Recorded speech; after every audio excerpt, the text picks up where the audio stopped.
Hi everyone, welcome along to DigiShift 52, How to Avoid Bias in Data. Today we're joined by Antonio Campello.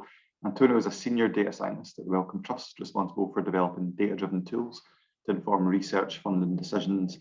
Over the last year, he's led Datakind UK's Scope and Impact Committee, ensuring a consistent, measurable approach to the impact assessment and project selection. Antonio holds a PhD in applied mathematics and a former researcher at Imperial College London. Welcome along, Antonio. You're in an actual office, which is exciting. Thank you, and thanks for the invite. It's really nice to be talking to this crowd. So a couple of weeks ago, I was talking to the Welsh Council for Nonprofits. So I'm doing the tour of the UK. Can I share my screen? Go for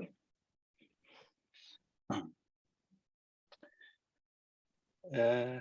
Then I'll put on full screen mode. Yeah, that's working fine. Can you see this? Yes. I'm expecting that cowboy hat to be explained, by the way. Yes. So I usually wear two hats. My day job is a senior data scientist at the Wellcome Trust. As Ross mentioned, I work on analyzing the grants portfolio of the Wellcome Trust.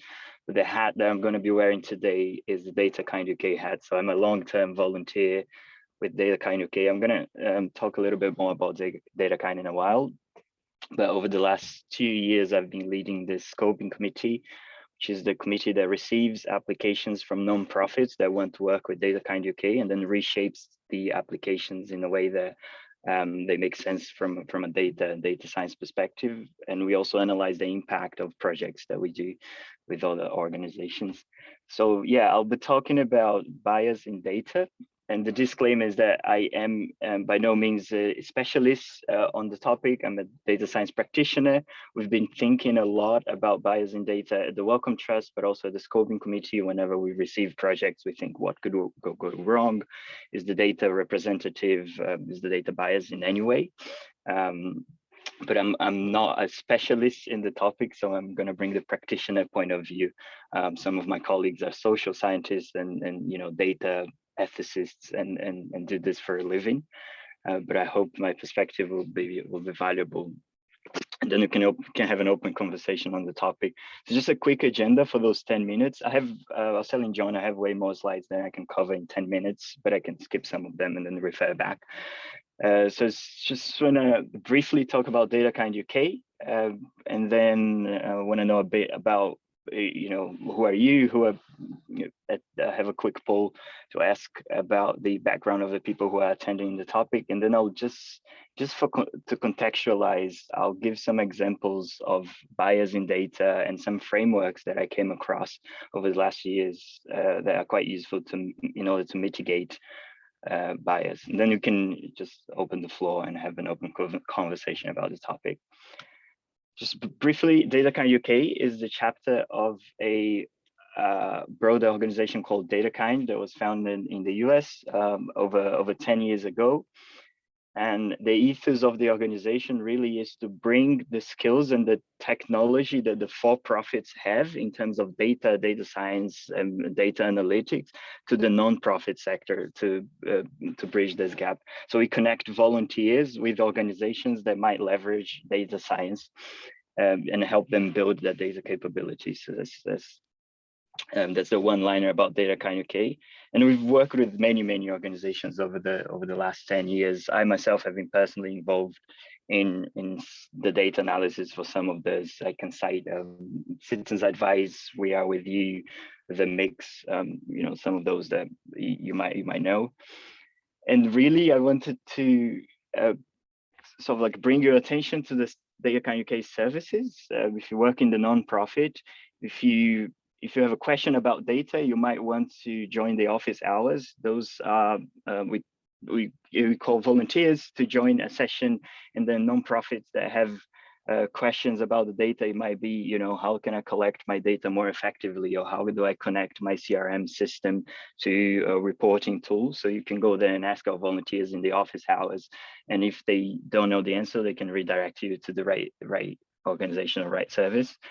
But I suppose perhaps the most interesting service from my point of view is data dives. So those are like 6-week projects that we put you together with a team of 3 or 4 volunteers that we call data ambassadors.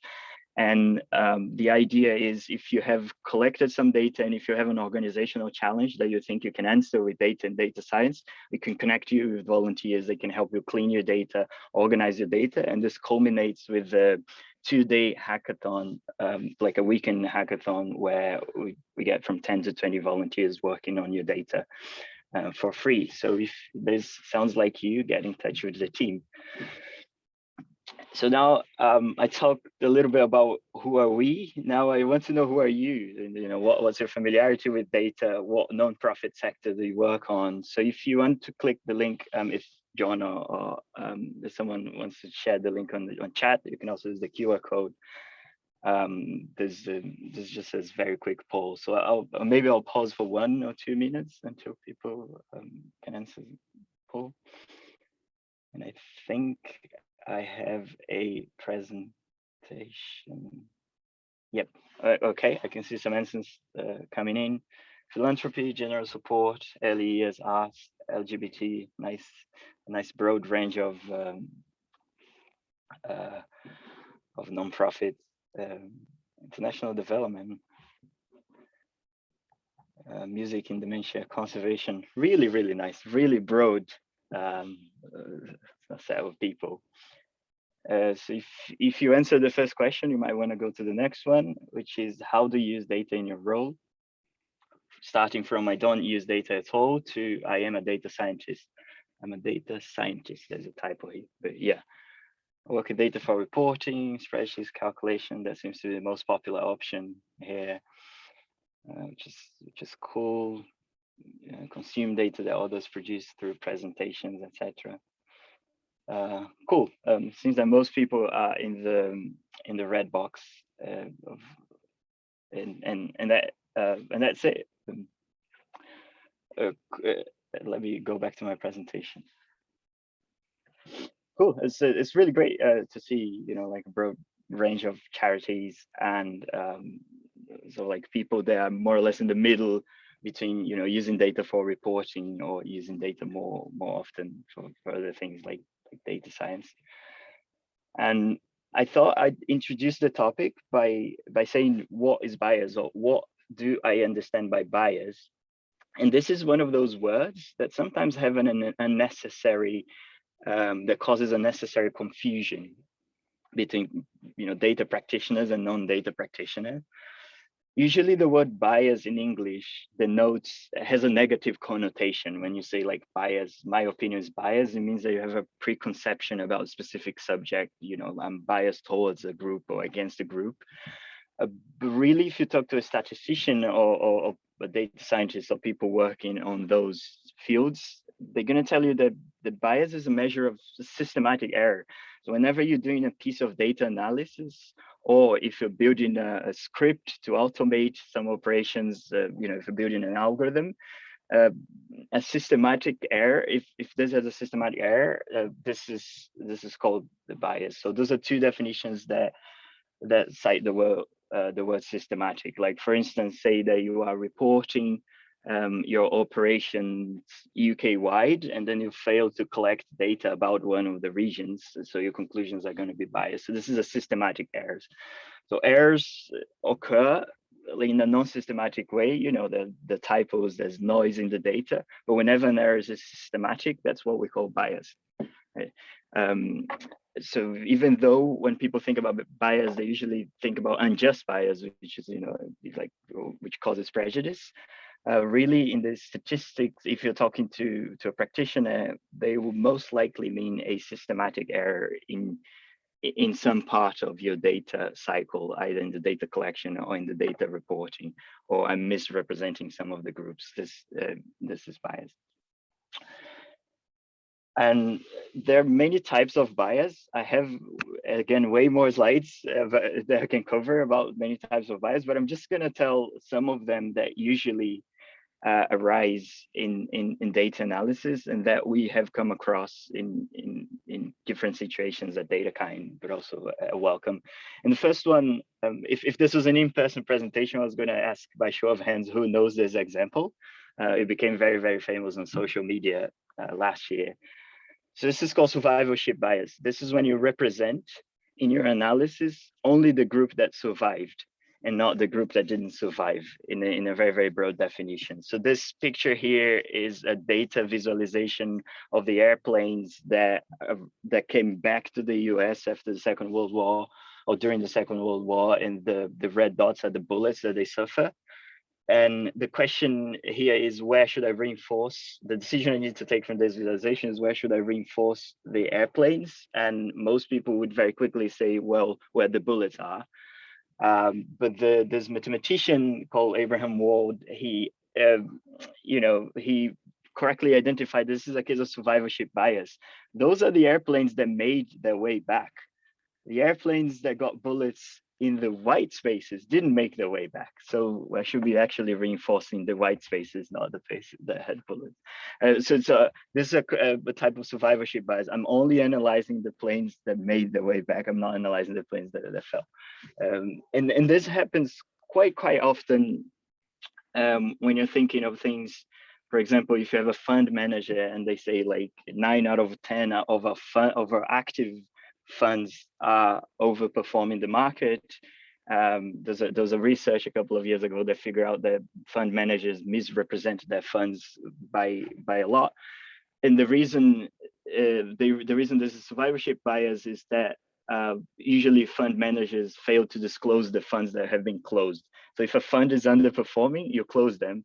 And then you can say the active ones are overperforming the market, 9 out of 10. So this is survivorship bias. It's when you only analyze a portion of the data that survived some sort of selection. I'll maybe tell an example of survivorship bias later when next in the presentation about a project that we did at Datakind. Anecdotally, survivorship bias, when you have those success stories, oh, I played in the lottery so many times, I made it, you can make it as well. Or, I have my neighbor that made it in spite of the social difficulties, and means you can make it too. So it sort of ignores the broader picture. So sampling bias is something that happens quite often as well. And this is when you undersample or you wrongly sample the population that you're trying to analyze. So say, for example, that you're running a survey and you send a survey via email. Most likely the demographics of people that respond to email surveys are very different from the demographics of people that respond to other types of surveys. So you have to factor that in your analysis. So when you sample the population that you want to analyze. And there was a very famous case 2 years ago in the first COVID reports that seemed to it looked like that the fatality rate, which means the number of COVID deaths per number of reported cases, was 10 times higher in Italy than in the countries on top. But the reason was just that like some countries were only testing the severely ill people. Right? So this is sampling bias. So if you're sampling, if you're doing an analysis, if you're sampling only part of the population, you have to factor that in your analysis. And of course, I have a cartoon as well. Who loves responding to surveys? 99% of people love responding to surveys because I only sample the people who actually responded to that survey. And then there are historical biases when you build an algorithm or some system to repeat an operation. I was going to ask again if it was in person by hands who knows about the home office algorithm that has been scrapped 2 years ago to streamline visa decisions. So this was a traffic light system that they implemented to figure out whether your visa application needed further investigation or not. And by design, the algorithm used nationality. For certain nationalities, you would just automatically put you in the queue of the people who needed more investigation. And there's been a lawsuit, and the Home Office dropped the algorithm. This is perpetuating historical biases. So this is when you come up with the system that is trying to repeat some operation that your business has been doing, but that operation itself is biased. And on the right-hand side, there's a famous data set that is being used to teach data science to young data scientists to predict house prices. And just lately, that data set has been deprecated because people figured out that when developing that data set, the authors have implicitly used features to predict house prices, which are racist, like number of people of color in the neighborhood. And so this is how you perpetuate historical biases. And then this bias in a sort of more, I suppose the stuff that I presented so far is more down to earth, is stuff that we can come across very, very often. And then there's the more, so like the ones that made the headline, which are bias in artificial intelligence when you come up with an algorithm to do predictive analytics, somehow to predict some type of to take some type of decision, for example, to do facial recognition, you can be biased towards a certain type of group if the data that you use to build that algorithm is unrepresentative of certain groups. So for instance, the researchers found that facial recognition algorithms are biased towards people of color, just because the training data set that they use for those algorithms are not representative. And voice recognition, if you have an Alexa or a Google Home or a gadget, they fail to recognize non-standard accents like my accent. Whereas my partner, who is English, doesn't have any problem with them. So those are just very quickly through many types of biases that you can come across. Some of them probably more usual in a day-to-day life of a sort of data analysis person. And then I'm just gonna tell some frameworks that we've been identifying to mitigate biases. And we've been thinking very hard about this problem over the last 2-3 years since I joined Welcome, but also at Datakind UK. So whenever we receive a project application, say I want to analyze X, like is the data set representative? Is it underrepresenting minorities? Is it doing something that it shouldn't do? And I suppose the fourth step or the mental model that I like to use to think about bias in data science is from a risk assessment. So if you're familiar with the project management tools, you can do a risk assessment for projects, and then you can figure out whether something is more risky, less risky, and what is the likelihood of happening. And you can consider it during the data. You should consider it during the data collection stage. So if you're collecting data to do a project, just think actively. What can I be missing from the data set, and what other types of data should I be collecting for the project? I'm gonna be a bit less abstract in a while, but just go through the steps. Do a bias audit of your analytics. You in your data analytics cycle, you have the problem, you have the data collection, you have the data, like the decision that you take from the data. You can actually do a bias audit. There are some frameworks to do that. But if you're doing data science, you probably, when you do a project, you do a data protection impact assessment as part of GDPR. So you should probably do a bias assessment as well as part of the DPIA. And then seek feedback from a diverse group of stakeholders. So whenever we roll out an algorithm that is going to predict something, it might be forecasting, customer usage, or for us at the Welcome Trust, algorithms that automatically tag grants with possible topics. You can bring a group of stakeholders that might be affected, that might be used the algorithm, and then brainstorm what could go wrong, what are the unintended consequences, and then action it. And then once you recognize biases, you can do three things. You can either accept it, I didn't collect data about this part of the population. There's no way that I'll be able to collect it now, but I'll just communicate it. This is my analysis. That's what it does. That's what it doesn't do. Or you can mitigate. You can go there and collect more data. So a very, very clear example, there's an advice providing organization that worked with Datakind UK. They wanted to understand the demand for their services in the borough where they operated. but the only data that they had was the data of referrals. And this is a type of survivorship bias, because there's no way that they can understand the demand of the entire borough by only looking at the internal data, at the people who were referred to them, who survived the referral project, if you like. So then we went there and we collected data about vulnerability indices, etc., which are sort of like proxies for demand of the service, and that mitigated the fact that we could only that we could not answer the question that they were proposing from the internal data. Or, you know, if bias is inevitable, and depending on how you're going to use your algorithm or your data analysis, don't do it. For the home office algorithm, maybe they shouldn't be doing that in the first place, just eliminate it. So this is the 3 steps.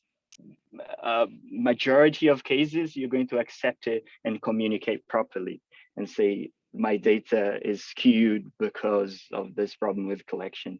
That's the communication, you know, that's what you can do with this analysis, and that's what you can't do. If you want to do a very thorough algorithmic fairness review, I can suggest there's Dion-driven data. I think I'm gonna share the presentation after, so you can click the links. But those are, this is a 5 competencies review of your data analysis or your data science projects to figure out where the biases can be, but not only where the biases can be, where the flaws of your data analysis can be. So this is a checklist of, have I checked for missing perspective? Have I checked for data size bias? For you know, is my data set, does it honestly represent the population that I'm going to analyze? And there are loads of other frameworks. It seems that the literature is focused on automated decision making. So if you have an algorithm that's going to affect an individual from a perspective, from an automated decision making perspective, say, you know, something that is going to suggest a traffic light system that's going to suggest whether the individual is going to come back to your services or not. There's many frameworks that, including one by Datakind UK, to with sort of like checklists and steps to ensure that your algorithm is fair across groups. And that is everything I wanted to say. I hope I didn't go over that much. I'm really sorry about that. And yeah, if you want to do a data project with Datakind UK, if you have a question about data ethics or anything else, do get in touch. The team are really keen to work with organizations like yours. And I'll stop sharing my screen for a while.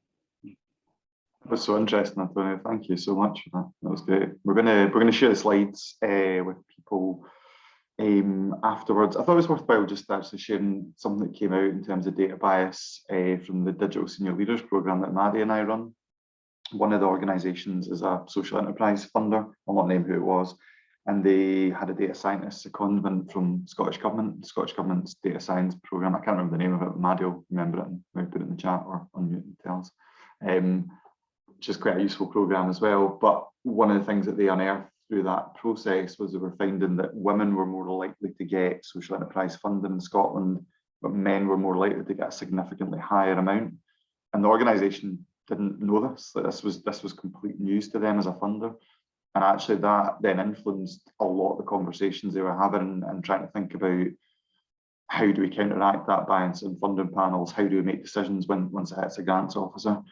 And sometimes, I guess for me, it's not just like, well, there's a bias, we need to go and fix the bias, but the bias is like fundamentally shaping what you deliver and how you think as an organisation. And I thought it was really interesting. There was something like so obvious staring them in the face, but this had been going on for years and nobody had actually noticed that part. And it took someone coming in for like a week or two and unearthing it. I think awareness is the first step, really. If you look at your data set, you know, those decisions that you've been taking repeatedly, either using data or not using data, but now you have the data to actually assess and to be aware of those biases. This is really, really valuable. I also work in the grant making sector, and there's clear biases towards, you know, like universities of the Golden Triangle receiving funding, for example, and being aware of those biases is really, really like the first step. It's a really interesting example that you shared. Thank you. throw a question. I'm sure there are other questions, like there's quite a lot of really interesting material there. So have a wee think back if you're wondering, and I'm sure that Antonio will be very happy to give any more detail on anything he covered. I think that scenario of putting out a survey and it's only your most engaged people responding is so common in what we do. Like I do similar with DigiShift. I'll occasionally ask people, what's been interesting. Quite a small subset of people respond, and they're our most interested people. So I wondered, Antonio, if you might be able to say any like practical ideas about strategies you could use to avoid that problem. Obviously, I guess it will vary a bit case by case, but you talked about an advice charity, I think, working in a particular borough. I wondered if you might be able to say a bit more about that. Yeah, and I think surveys in general, they usually have a small response rate anyway, so regardless of biases or not. Yeah, it's quite tricky. One thing that we've done in the past was to when you send out a survey, you also do at the same time qualitative research. So you send out a survey and you get this data analysis, which is like the aggregated data analysis, but also if you have a pain point that you really want to figure out on your survey, for instance, we had a website that researchers used to use, but we wanted to understand how they were using in order to search for there was a website to search for policy, and then we wanted to understand how the user were using it. We did actual user research, which was a much smaller sample of people that you observe using your service, and then you can marry this with qualitative research. So I suppose if there is a specific pain point that you want to try and figure out from the survey, you can reach out to those individuals, or you can sort of target this. But in general, I think you're right, it's quite tricky with those surveys. Susan's asked a question about whether you work with Open Data Scotland and work on hackathons. Susan, is that a project of Data Lab, or is it connected with CodePlan? Do you know? No, I think it's separate. I think it's a bunch of volunteers that are all super keen on open data. And I know they had a hackathon last weekend, and they were doing things like picking off bits of Wikipedia that they thought were low in data. And there's a whole range of things they do with open government data. But I just wonder if there was crossover, because it feels like I've not attended one, but it feels like there's quite a few hackathons going on through various different avenues at the moment. And I just wondered if they were all separate or if there was any crossover or anything like that. Not that I'm aware of, but I'll definitely make a note and come back to the team and ask if someone has worked with them before. We have worked with the Open Data Institute here, I'm not aware that we've worked with Open Data Scott before. It looks very interesting. I'll have a look and I'll come back to the team and see if we haven't worked with them, and if we haven't, maybe we should.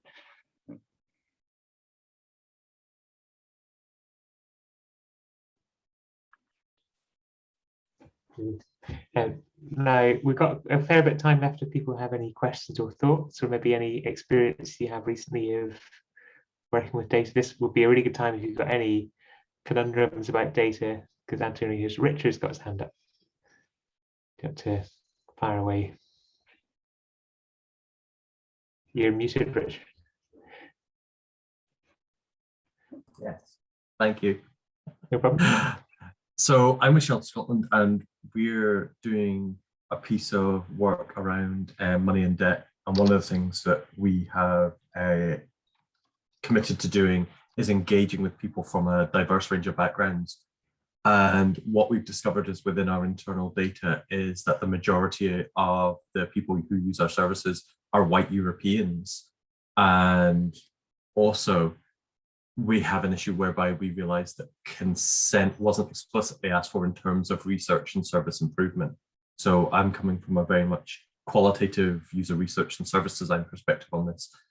And we want to reach out and engage with more people, but we're having real sort of problems accessing people. So we're aware of the bias in our data. We have been from the beginning. So the people we've interviewed are predominantly white European, heterosexual, very few minority characteristics.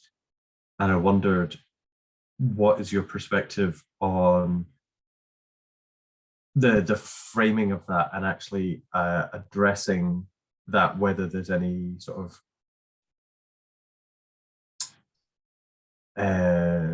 places to reach out to that maybe engage with more diverse range of people? Sorry, my question is really poorly framed. I suppose so. What I suppose one question would be, what do you want to extract from the survey or from the people that you're engaging with? What kind of pain point are you trying to solve? So we are trying to understand people's experiences and relationship with money, and we are trying to do that in a way which does not bias towards, you know, white Eurocentric attitudes.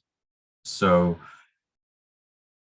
what we, you know, we're still very firmly in the discover and define stages of our process. So it's less survey driven, and we've done a YouGov survey and had a number of responses.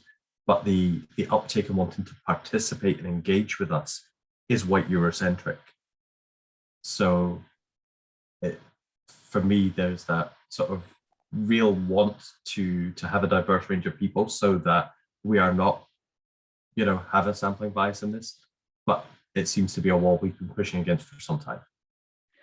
Yeah, if it seems to me, I mean, I don't have a silver bullet. This is more like a sort of brainstorming, and it seems to me that it's a problem of outreach. Like how much can you outreach?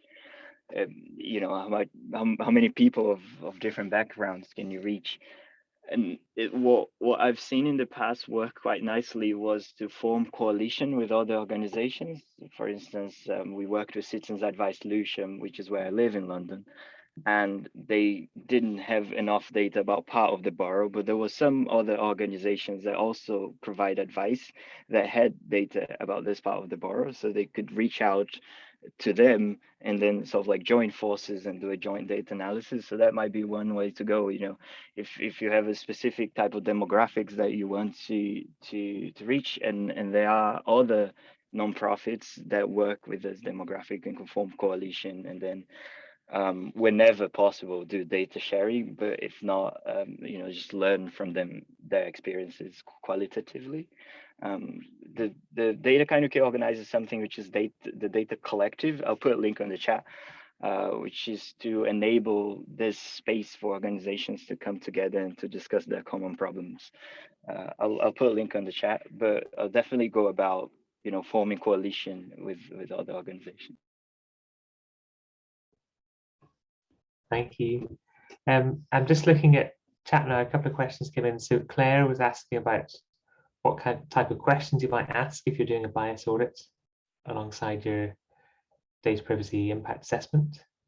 Yeah, I'm gonna also share I'm gonna share one of the checklists that we have used, but in particular, you know, usually for data protection impact assessment, you ask like, is data securely held, and you know, what are the private data fields that you've been using? Those are the GDPR questions that you ask. If you're going further, if you're doing a bias audit or a algorithmic review, you're gonna ask things like, what groups is the analysis most likely to be affected? Have we identified demographics of groups that we have affected? And also things like, it's going to ask you to think about confounding variables, like even what about the variables that you don't have on the data set? Even if you exclude the protected categories, is there any way that your analysis is going to pick on proxies for the protected categories? So those are like types of questions that they ask. I'm going to share the full checklist, but it's essentially asking about you know, the groups that I might be being unfair about, and the types of categories that I can infer from the data set. Does that I hope that answers your question.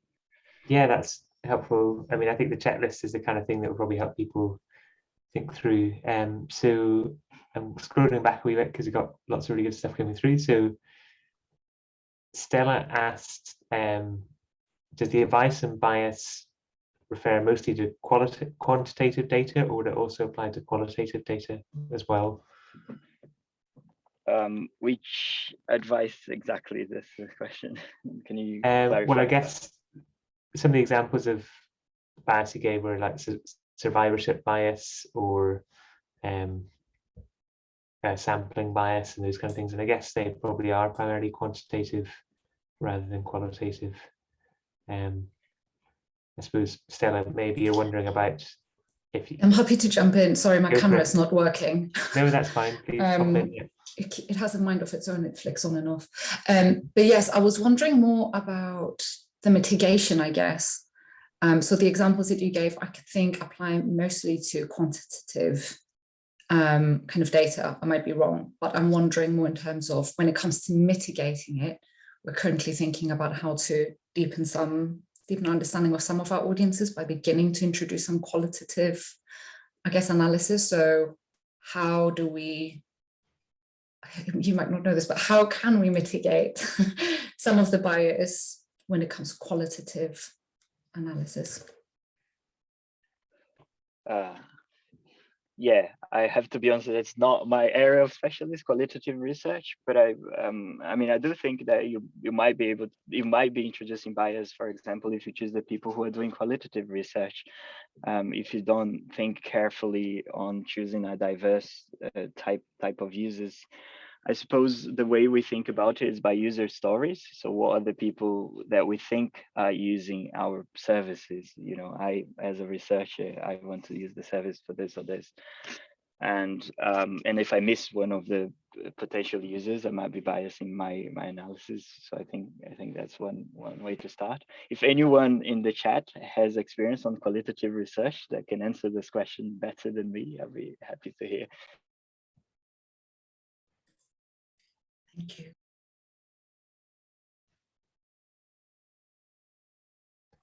Someone has a hand up.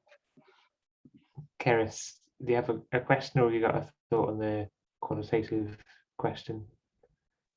Oh, sorry, no, it was a separate question. So I don't know if someone wants to come in on that first. Okay, so Nicola's got an interesting comment there. Nicola, would you like to elaborate on that, because it looks very relevant, but you might want to explain it a wee bit more if you're willing. Hello, yeah. Hi, Nicola. I apologize, my camera's not working either. That's okay. All going on with the tech today. Yes, I just made a point about purposive sampling. I'm the national lead on Civil Society for Social Value UK and an independent evaluator. So I live and breathe qualitative research with stakeholders, but very much in small charity space is my kind of passion. So it's just a point about kind of building on Antonio's point about user stories, is that's a great way to think about building a purposive sampling approach. It's like, yeah, the dog, there you go, the dog agrees. Yes. Sorry. Okay. And purposive sampling is something that often gets rocks thrown at it for being cherry picking. But it isn't. It's about identifying an approach to your sampling that makes sense depending on what resources you've got. So if you can't do population-wide surveys and things like that, what can you do with the resources you've got? And purposive sampling is about the thinking ahead of time about those stories that you most need to access. So like I said, building on the idea of user stories and pain points, where do you really need the information, and then getting creative about how you might approach those people. And like I say, it's not about cherry picking, it's about, you know, understanding your own work and the data that's going to make the most impact on you in terms of making better decisions going forward, which is kind of the drum we bang at Social Value UK. So what I'll do is I'll pop my email in the chat, and I'm happy to take any questions on that. If people look up the Qualitative Impact Protocol from Bath SDR, you'll get some really great stuff on purposive sampling there that makes sense for charity space. Great, thank you, Nicola. That's really helpful. I think, you know, useful to know that there's techniques you can use to kind of refine your approach. I'll bring in Keris now. I know you had a different question, but you've been waiting, so do you want to fire away with that? Yeah, it's on the topic of disclosure with data. So we work with disabled people, and one of the issues we have in terms of collecting and gathering data is people don't engage with any research that we're doing or feedback or surveys, or sometimes even the service, because they don't identify as disabled, even though we know there are groups of people who are eligible. So we know we're getting a bias in our data because we're only engaging with people who identify as disabled, which often then comes with people being more aware of their rights and things like that. So I just think it's an interesting topic and a problem that we have in terms of how do we engage those who don't, we're not getting this set of data from a group of people because they don't want to engage with our service, because they don't identify, or because of other pressures around identifying with that category of people. And just is there any tips on how are people going about addressing that? Yeah, I mean, I suppose there's a question about engagement, which is similar to what there's a question that we got previously, like how do you engage people, say, from different demographics? In your case, it's like how do you engage people who don't identify themselves? Yeah, I would look. I don't know the right answer for your sector exactly, but I would look into similar organizations that face the same challenge. I mentioned the Data Collective as a space for organizations to talk about those type of issues, and maybe forming coalition with those organizations. Other than that, I hear you. It's a very complicated problem, the engagement one, and I'm afraid I don't have a better answer to how to engage more people. Be happy to hear from someone else if they have a better answer again. Good one for the group, I think, to jump in on if anyone's got any thoughts on that one. Yeah. We had another interesting question which may be a bit relevant. Is somebody was asking about if you're pooling data or sharing data as part of a collective, are there any considerations around obviously GDPR and privacy requirements can often make that difficult, because you might have a data set that you collected with one privacy agreement, but how might you then make use of it as part of a collective? That was Nicola's question again, actually.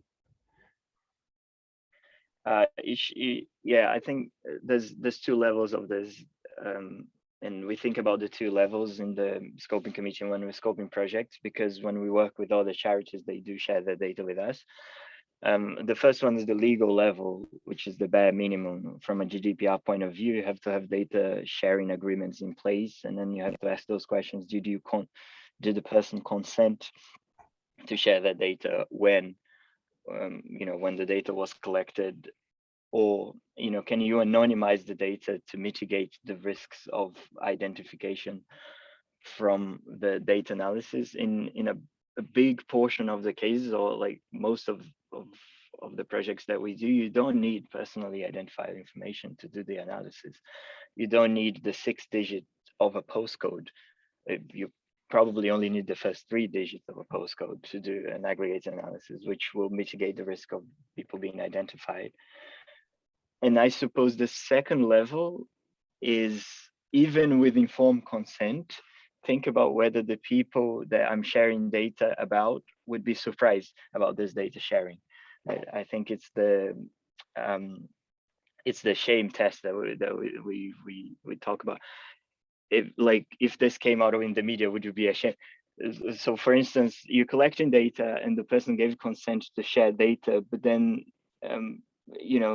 there's some instances where you share data and genuinely put yourself in the shoes of the person, of the vulnerable people. Usually, if you're a nonprofit that share the data with you, would they be surprised that you share the data with that organization? And if the answer is yeah, or probably maybe, then you probably shouldn't be sharing it, or you should be doing something else. We did have instances where we didn't do a project that because we thought especially data about children. We thought, we did have the consent, but we thought it could be surprising for the parents to figure out that we would have this data. So we decided not to go ahead with that.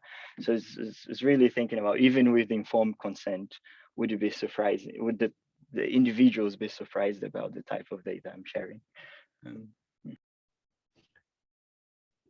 Thank you. And so a couple of great points. Sophia in chat as well, she talks about, this problem of you often only end up talking to those confident people, but Sophia's also made an offer because the organization she works for, I work with ethnic minority groups. So if you look in chat, there's details there as well. Any other questions? And where we started to get more questions is great. So any questions that you've been sitting on for a minute or two, fire away. There's a very interesting open-ended question about how do you go about serving the non-survivors, because we talk about survivorship bias. And for instance, many organizations come to us and ask about us analyzing demand for the services, but all the data that they have is referrals, which itself is a biased form of data. I think, again, thinking about the framework, accepting, mitigating, and eliminating, sometimes you have to accept and you have to sort of like narrow down the scope of the question that you have to answer. Like the only I'm trying to understand demand, but actually the question that I'm answering is about referrals. What's the demographic of referrals? You can go about collecting open data. There's many interesting open data sets, things like vulnerability indices, or like stuff that is published by the government as open data. And that is a form of analyzing populations which are outside the data that you collected.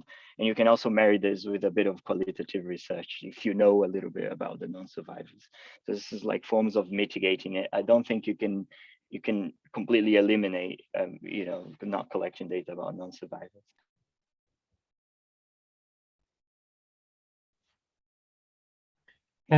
I was just thinking one thing in connection to like user research or user journeys, because one service we run is a digital checkup, and a significant percentage of people who do that then go on to talk to us in depth about the service. And what I always do with that is if somebody flags something as a problem or something that they didn't understand, I always take that seriously because that's a positive kind of flag that something is up. But on the other hand, I never assume that just because they find it easy, that means everybody else find it easy. So I kind of work that way. So I sort of, if I hear something specific as a kind of, this bit of the checkup didn't make sense, or I need to know more about this, that's significant, I'll take that on board. But I'm not assuming all the time that, right, these 20 odd people have found this straightforward. I can assume that everybody else who engaged with it felt the same. So that's like one like practical way that I try and work when I'm optimizing the service, is taking on board specific stuff, but not assuming that everybody has the same experience, because we don't know what the experience is like for people that we don't talk to.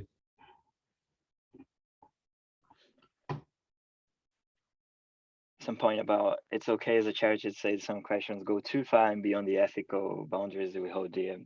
Definitely agree. Just because it's lawful, it doesn't mean that we need to do it. Just because we can't use that data doesn't mean that we need to use that data.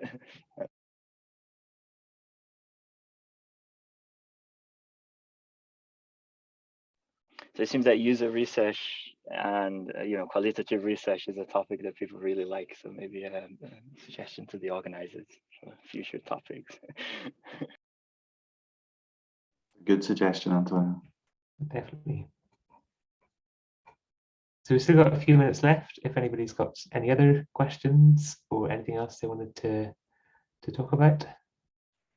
As we said, and we're going to get a copy of Antonio's presentation to share, which has got lots of links to all the resources, because there's a lot of really good information in there. So do have a look at it when we send it out, because I'm sure it will give you some useful pointers to take your next steps. The other thing I just wanted to highlight, because I know you mentioned it, Antonio, was the data office hours that your volunteers offer, and I wondered if you wanted to say a bit about that, because I know it's a really useful service for organisations that are getting started with a project on data or wanting to understand their use of data a bit more? Yeah, definitely. If you have any data challenge, however, if you're in the beginning of your data journey, if you are sort of about to start collecting data and you don't know exactly what kind of, what kind of methods should I use to collect that, or how should I store the data, or what should I be using for reporting, you can reach out to the team. I will put you can book an office hours slot, just put a website there with the team, and they'll be able to respond there. And if your question happens to be more complicated than then it can be answered in a 1 hour chat. It can maybe become a longer term engagement, a longer term project, like a data dive. So definitely make use of that. There's many organizations that assess the office hours. Great. Thanks, Antonio. Cool. Thank you very much. And I feel like we could have done with more time, or we start having those questions going. There's so much to talk about. So it's been great to connect and to hear about those resources and the support that you offer.